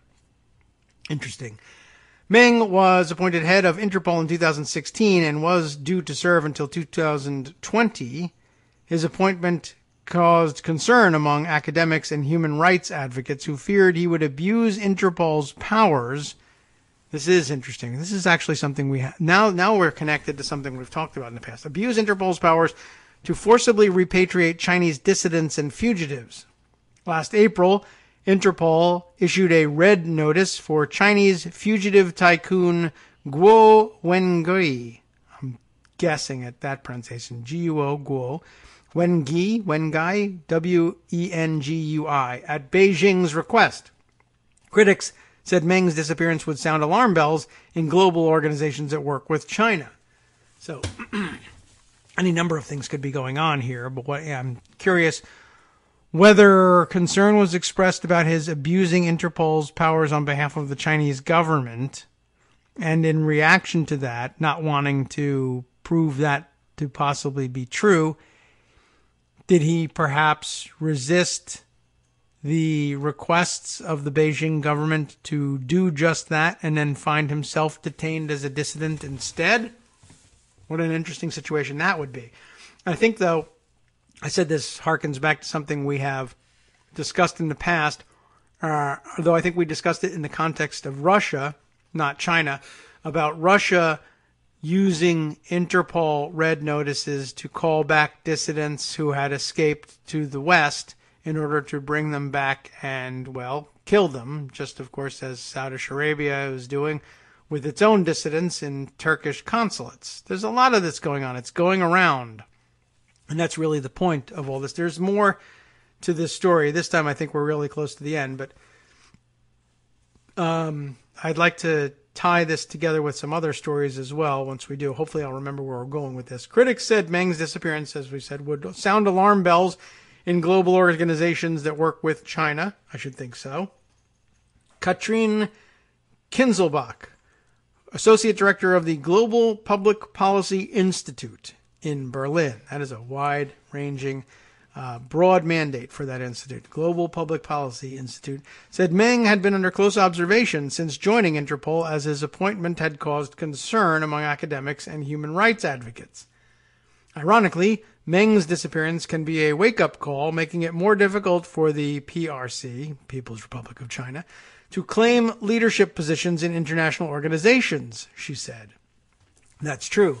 And I imagine that was what was behind his appointment. China saying, hey, we're only like the most populous country in the world. Do you think maybe we could have a say in international policing? Why not make a Chinese citizen head of Interpol? Why is it strictly European people? I think not technically, but rather historically, probably because Interpol was chiefly European in its organization and operations. But if it's going to be international, truly global in its reach, it probably struck them as a good idea to include a Chinese official among its top leadership. But it is very troubling for that organization and others. Can you include Chinese citizens who would be subject to manipulation by the Chinese government? And probably people at some point thought, that seems outlandish. Maybe we're attributing motives to the Chinese government that don't really exist. And this would tend to burst that bubble, don't you think? So Kinzelbach also urged Interpol to issue a yellow notice, and that terminology, guys. I mean, I understand yellow and red, like red cards, yellow cards from soccer, or what you international folks call football.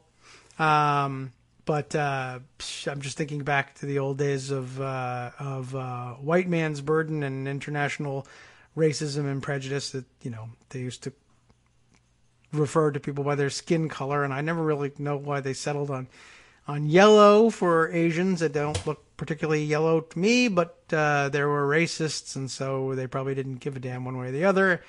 But no, Interpol, a yellow notice, a global alert used to help locate missing persons on Meng's behalf. A red notice is, a dead person? A red notice is somebody they want you to actually arrest and send back to them. Yellow notice is, I'd like you to find them. Don't arrest them, but do send them back. It's all about people that they are trying to get a hold of, I guess. As a matter of fact, Interpol cannot by itself investigate the whereabouts of its missing president. That's interesting. Another one of those stupid restrictions on Interpol. Interpol is a weird organization. I have learned that much. And in order to make it work across borders and across so many sovereign states, you basically have to defang it, declaw it, and just make it about, it's just an administrative police organization that helps shuffle the paperwork and helps smooth the transition of extraditions and international arrests more than actually affecting them themselves. So, interesting reminder here. Interpol by itself can't investigate the whereabouts of the missing president, but it can, and in fact should, issue a yellow notice. This is what Kinzelbach said. PRC's national authorities would then have to search for him. That is ironic, because Meng Hongwei seems to have been a victim of their disciplinary procedures, he said. So that's what Interpol can do for you. You issue the yellow notice to the country where you think he is, and that country is responsible for searching for him. But if that country is also responsible for seizing him in the first place, that seems like it's not going to go anywhere. It's a little bit like handing contempt of Congress charges against someone in the administration to the administration and saying, go prosecute that guy. I don't know how well that works. Let's see. So one more comment here from Kinzelbach. She said his disappearance was unlikely to have an impact on Interpol's operations, as his role was that of an executive, and the whole functioning of Interpol is really that of an executive, though. Seems like that would have a bigger impact. But I get what she's saying, that basically nobody has a whole hell of a lot of power there. However, his appointment was an alarming sign of China's ability to shape international organizations, including those in which its authoritarian influence was extremely dangerous, she said. And I think she has a pretty solid point on that front. So that story, the Saudi Arabian story, very weird. I was reminded of a couple of months ago that we read the story of the Prime Minister of Lebanon, who was, I guess, born a Saudi citizen, being called back to Saudi Arabia by the government there and then detained and arrested and forced to issue his resignation.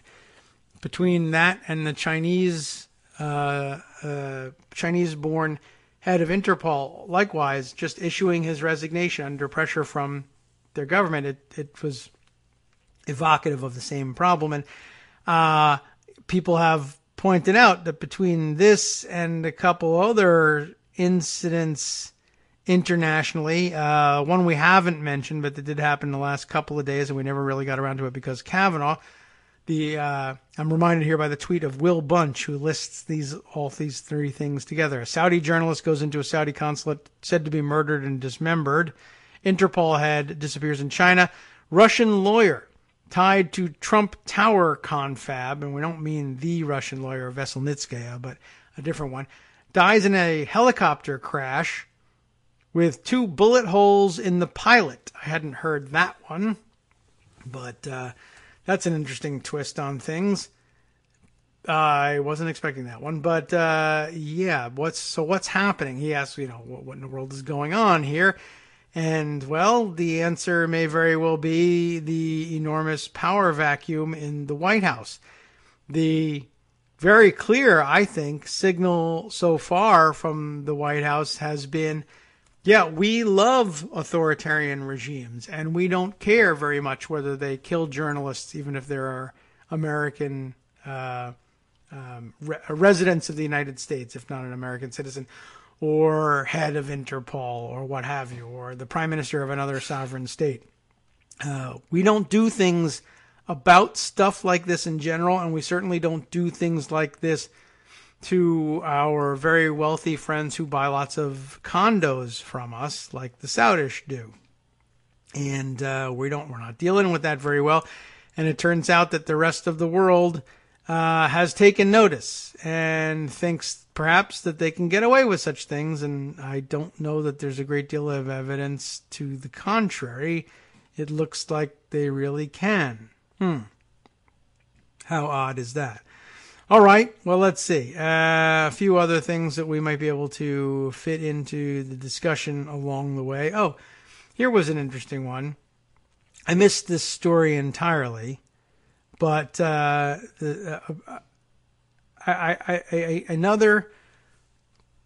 I don't know. I mean, I'm not even sure where this story came from, but I happened to see this come by on Twitter yesterday. Let me see if I can dig up the bigger, wider thread about this one.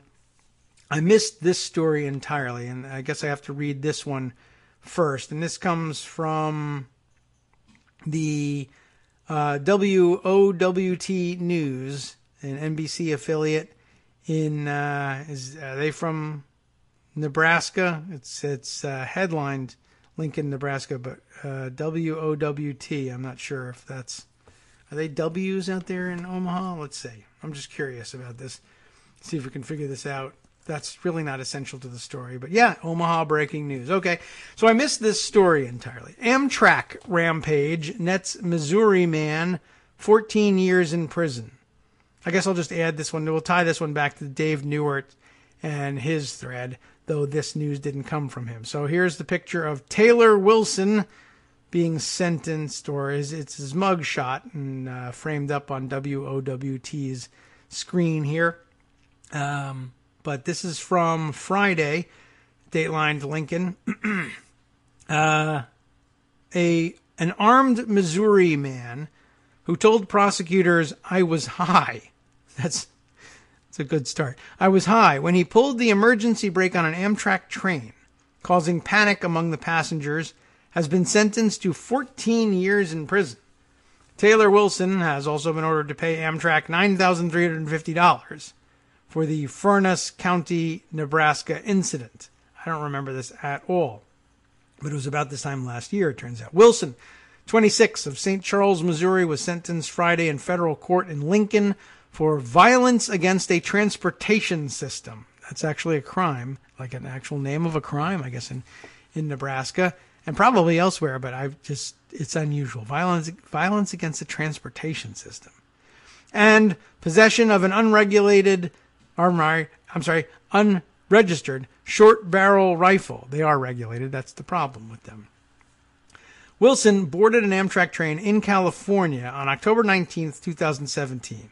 He remained on the train as it traveled into Nebraska. So he really was high, obviously. He started in California, and he purposely let it take him all the way to Nebraska, at which point he said, "I'm not that high. I'm going to pull the brakes," I guess. Near Furness County, F-R-U-N-A-S, Furness County, Wilson, armed with a handgun, and I guess also this unregistered short barrel rifle, it's not mentioned here for some reason, broke into the engine compartment of the train. He cut the lights to the passenger compartment and disabled the train. Some passengers panicked and tried to escape through the windows. Train conductors subdued Wilson. During the struggle, Wilson declared that he was the conductor. And I think it's only fair at that point to let him go. You can't buck authority that way. He's the conductor. Get up. That's really interesting. He declared that he was the conductor. He said he was, quote, trying to save the train from black people who are frequently hijacking trains, as you know, just like MS-13 in the Hamptons. Wilson was restrained until law enforcement arrived, confiscated his guns, though it did promise to give them back, I think, if they had a permit, and took him into custody. Wilson claims membership, you'll never believe it, in the National Socialist Movement. So, there you have it. He's a lefty. He's a socialist, right? Of course, the National Socialists are Nazis and blah, blah, blah, but there you go. Okay, a search of his residence in Missouri recovered the unregistered short barrel rifle. Oh, he left that at home. Okay, that comes into it. A copy of Mein Kampf, because National Socialist, and a play Wilson wrote about taking over America. One train at a time, I guess. At sentencing, the government produced evidence. There was no corroborating evidence. I don't know why you think that. But it says the government produced evidence. But that's just what they want you to think. That Wilson participated in the riots at Charlottesville, Virginia. Yes, he did. When imposing sentence, we'll get to that in a minute, for the Amtrak incident, Judge John Gerard told Wilson, on that day, October 21st, 2017, you were a gun-toting, angry white supremacist. Of course, he was that the other day, too, when the president called him a very fine person. Instead, United States Attorney Joe Kelly said the sentence sends an important message. Racially motivated crimes will not be tolerated. Hate crimes such as this will be aggressively pursued to the full extent permitted by law. There is no parole in the federal system. After his release from prison, Wilson will be on a 5-year term of supervised release, which, of course, is parole. But hey, there's no parole. There you have it. So that's an interesting story. I came to that story only by reading through this other tweet that I saw fly by, and somebody exclaiming here, is Emily Gorcenski, Gorcenski, Gorcenski, a verified person on Twitter, though for what reason I am not entirely sure. Usually it says in there, it gives some hint in their bio why somebody would end up with one of those check marks. A lead data scientist, activist, survivor, she says here, was actually assaulted by an actual right-wing terrorist, and I guess she means this guy, which is amazing because she says basically in her tweet storm here, like, I knew that guy looked familiar, that Taylor Wilson. He apparently was the guy who confronted her at the in her capacity as a counter-protester at Charlottesville. And then she comes up with a couple of pictures because there's pictures of everybody floating out there. And here she says, holy crap, in stronger terms. Taylor Wilson, the man who just pleaded guilty and was sentenced to 14 years for an act of terrorism against an Amtrak train, is seen here in the same frame as James Fields, who she describes as the Charlottesville attacker, the guy who drove the car into the crowd. Is that right? Do I have that right? And there they are, side by side, carrying their curiously decorated shields, which is still amazing to me that law enforcement allows people to show up and carry shields at this thing.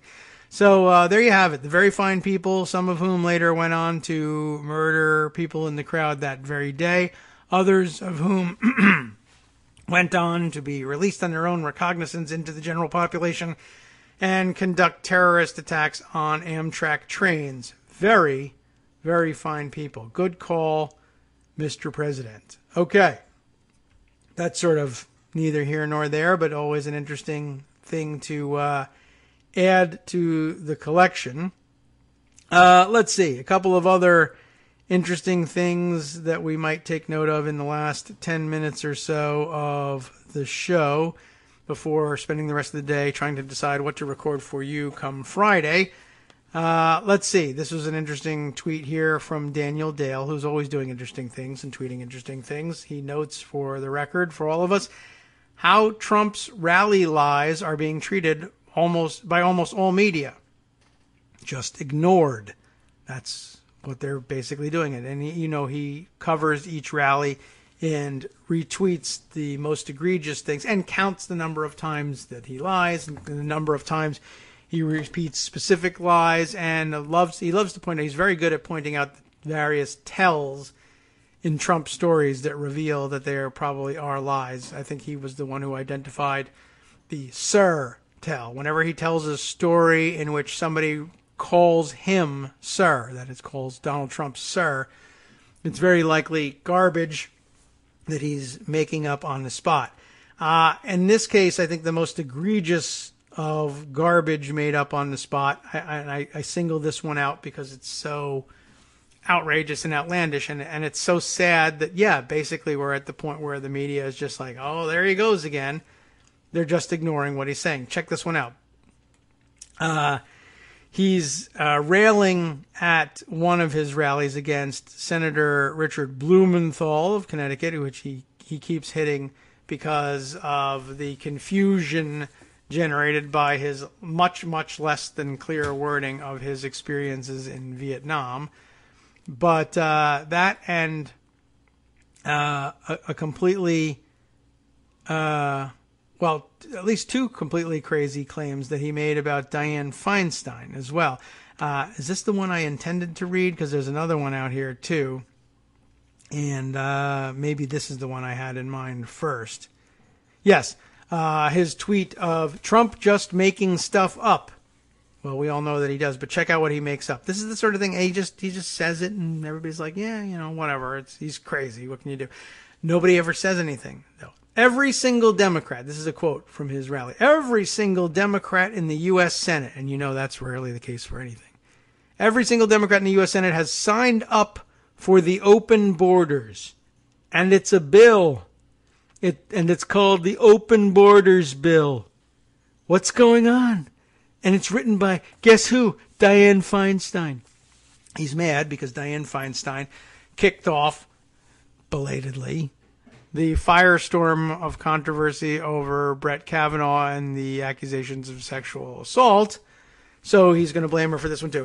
What a thing to claim. And he now claims, as President of the United States, standing there in front of everybody on TV, saying every Democrat in the U.S. Senate has signed on to a bill that doesn't exist, that wouldn't do anything that any Democrat anywhere is actually advocating. Although, we might as well advocate it here too. But nobody's doing it. Nobody's saying it. Nobody's advocating it. There is no such bill, and nobody has signed on to it. But in his version, there is such a bill. It does eliminate all border controls of all kinds, and every Democrat has signed on to it, and it was written by someone who didn't write it, Dianne Feinstein. That's kind of where we are. Now, Dale, giving him the benefit of the doubt, says, here's what I think happened here. Trump's prepared text included his usual language about Democrats signing up for an open borders agenda, but Trump decided mid-sentence to lie that there is a bill, and that the bill is called the Open Borders Bill. And Trump, whose administration is in court arguing that Obamacare's pre-existing condition protections are unconstitutional, later promises again to take care of Americans with pre-existing conditions as usual, providing no details at all, just from one lie to the next to the next. Oh, look, MS-13 shows up with this one. In this next one, two tweets about his comments about MS-13. In addition to all of this, though, Trump or Dale points out, right, how Trump's rally lies are treated by the almost all media, just ignored. Blumenthal didn't say many of the things Trump said. He claimed he said. Feinstein didn't say the things Trump claimed she said. Trump still got the attacks into the New York Times unquestioned. Check it out. Here's the excerpt from the New York Times. They put it in an article that they titled merely "A Day of Broad Smiles and Raised Thumbs for Trump." What's the quote that he grabs? From the rally. He targeted Senator Richard Blumenthal, Democrat of Connecticut, as Da Nang Dick for falsehoods about his military service during the Vietnam War, and calling her leaking Dianne Feinstein, very creative. The president laced into the top Democrat on the Senate Judiciary Committee for her fumbled denial that her staff had leaked the letter laying out the first allegation of sexual misconduct against Judge Kavanaugh. No, I didn't. I don't think. Wait, did we leak? Mr. Trump said, mocking Ms. Feinstein, Democrat of California, who had turned toward her aides to confirm her answer during a congressional hearing. Was that the worst body language you've ever seen? I don't know. I've seen worse, and I've seen it from you, Trump. But in other words, not only do mainstream stories on Trump's speeches habitually decline to point out the fact that Trump made somewhere between 15 and 30 false claims, they often include the false attacks or boasts without even a mild correction. Precisely, Trump tells the same lies over and over, and almost all have been fact-checked by the Washington Post, me, Daniel Dale, the AP, PolitiFact, factcheck.org. You can go into a speech with a list of corrections on a second Word doc ready to be pasted into the story. Yeah. Glenn Kessler's tweet he had included in this one, Daniel Dale did, Kessler tweeting, there was even a detailed fact check of Da Nang Dick in the Washington Post just 2 days earlier, so no excuse. And yet, no, nothing to say about all of that, and there's even more, of course, others pointing out that the New York Times, or rather it was the New York Times, did their tremendous expose of all of Trump's tax fraud and tax cheating along the way and any number of other lies that he's told along the way on his way to the presidency. And it's their own paper. They don't even bother to acknowledge the work of their own colleagues in pointing out that the president is a habitual liar and a train wreck, generally speaking. It's really rather an amazing phenomenon, to say the very least. All right, time for us to wrap things up for the day. Time to hand things over to Justice Putnam, and just in time, it's time for me to get a breath of oxygen here or there. Whew, what a day. We'll be back tomorrow, of course, and like I said, planning on a Friday absence, but we'll try and spot some good stories and save them. Maybe some of the long reads and backgrounders that I've been waiting or having wait in the wings for all this time would make for a good Friday show. In the meantime, there's a good Monday show still to come. We're not done here on Netroots Radio. The West Coast Cookbook and Speakeasy is next. Here's what Justice has on tap for you, starting off in his Bistro Cafe. I love the terminology always. Trump is incapable of being a moral leader in the world. That appears to be true, and I'll bet you that has something to do with, the murder of everybody by everybody else in the world. On the rest of the menu, Bulgarian investigative journalist Victoria Marinova was brutally, raped and murdered. Oh my God, I saw that she had been murdered. Another blow for international journalism. In the northern town of Ruse, I'm guessing it's pronunciation of R-U-S-E in Bulgarian, Saudi Arabia, of course, murdered Washington Post reporter Jamal Khashoggi inside its consulate in Turkey, and Interpol chief Meng Hongwei. You heard about all of that, and he's going to follow up on that story, because really, how can you do too much on that story? After their break, though, the Colorado Senate could mean great things for Colorado voters if it From flips Daily in Co's the next Radio election. On netrootsradio.com. You have been listening to the Kagro in the Morning Show with David Waldman. Flipping that Colorado Senate is on the table, and so keep an eye on that one, Justice. Thanks very much. And how about this? Trump's failing Scottish golf resort lost $43 million in the last 4 years, and he appears not to care at all because, he's getting paid by Russia, I guess. All of that and more on the West Coast Cookbook and Speakeasy next with Justice Putnam.